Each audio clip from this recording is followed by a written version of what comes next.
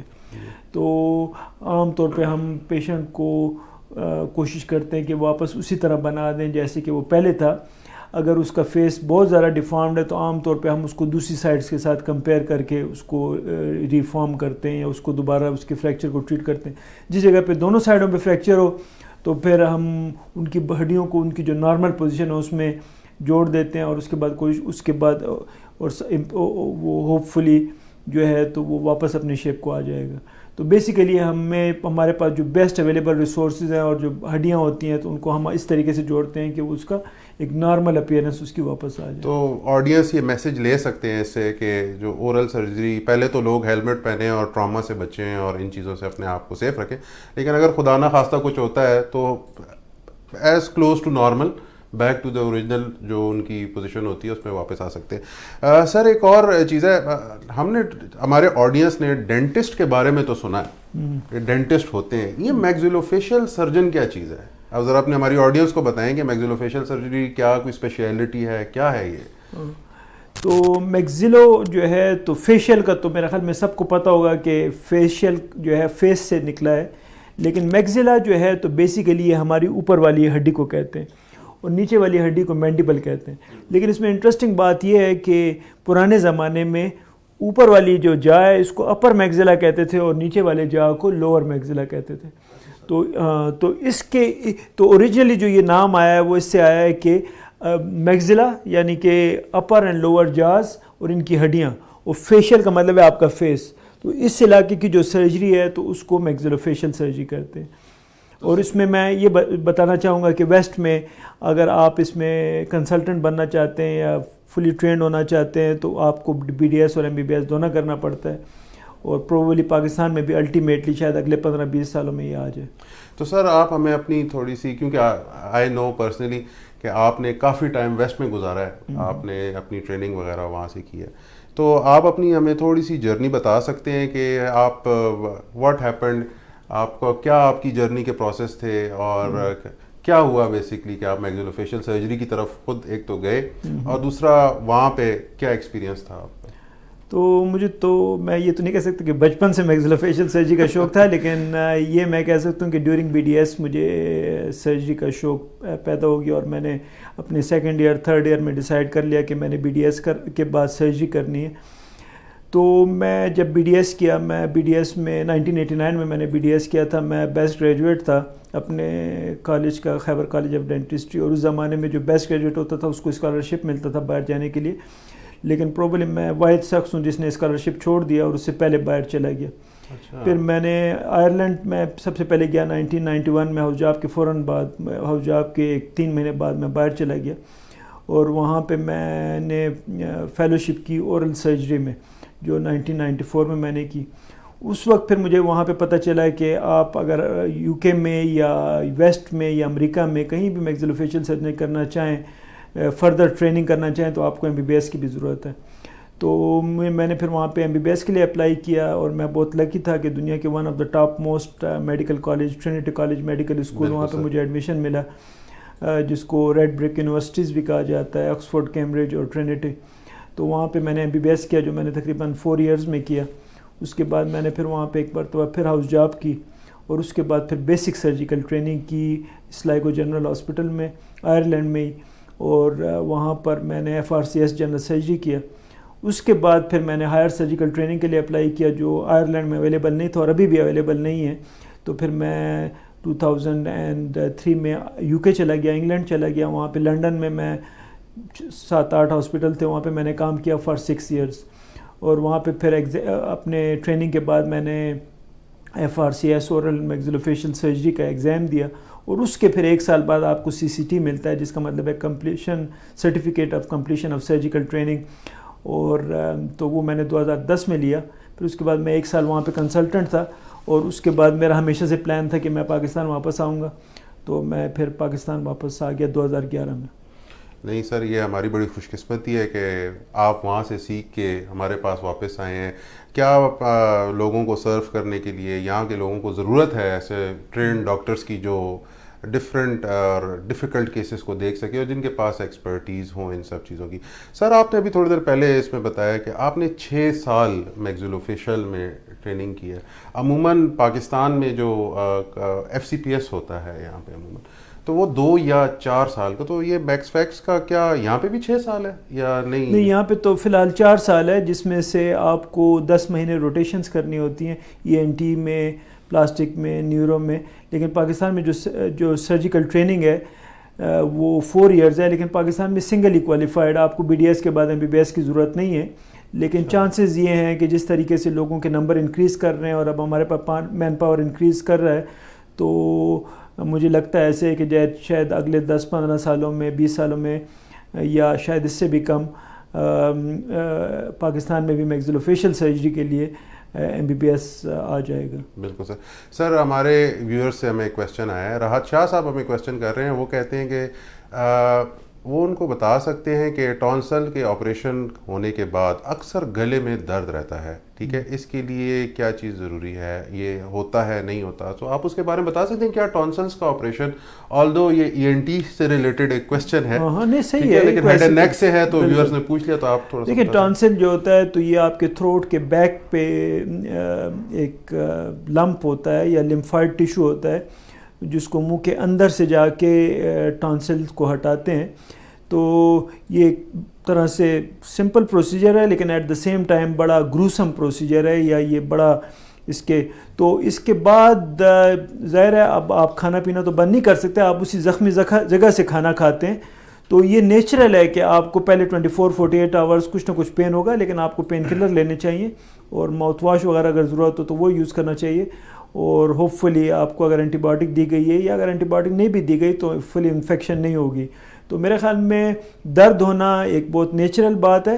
البتہ ایکسٹینڈڈ درد ہونا, یعنی کہ 48 گھنٹے سے زیادہ اگر درد ہے تو وہ پھر میرے خیال میں ایب نارمل ہے, یا وہ صحیح نہیں ہے. تو وہ پھر آپ کو چاہیے کہ آپ اپنے سرجن کے پاس واپس جائیں اور اس کو دکھائیں کہ آپ کو یہ ایکسٹینڈڈ درد کیوں ہو رہا ہے. لیکن کسی حد تک سرجری کے بعد آپ کو درد پروبلی نارمل ہے, اور وہ اگر ہوتا ہے تو آپ کو پین کلر یوز کرنا چاہیے. تو سر اگر جو آسان الفاظوں میں کہہ سکتا ہوں وہ یہ ہے کہ اگر سرجری کے بعد 48 آورز 2 دن یا 3 دن تک درد اگر ہوتا ہے تو وہ نارمل ہے, ٹھیک ہے. اگر اس سے زیادہ رہے تو جس بندے کا یا پیشنٹ کا آپریشن ہوا ہے وہ اپنے ڈاکٹر سے ذرا دوبارہ رجوع کرے کہ یہ کیوں ہو رہا ہے.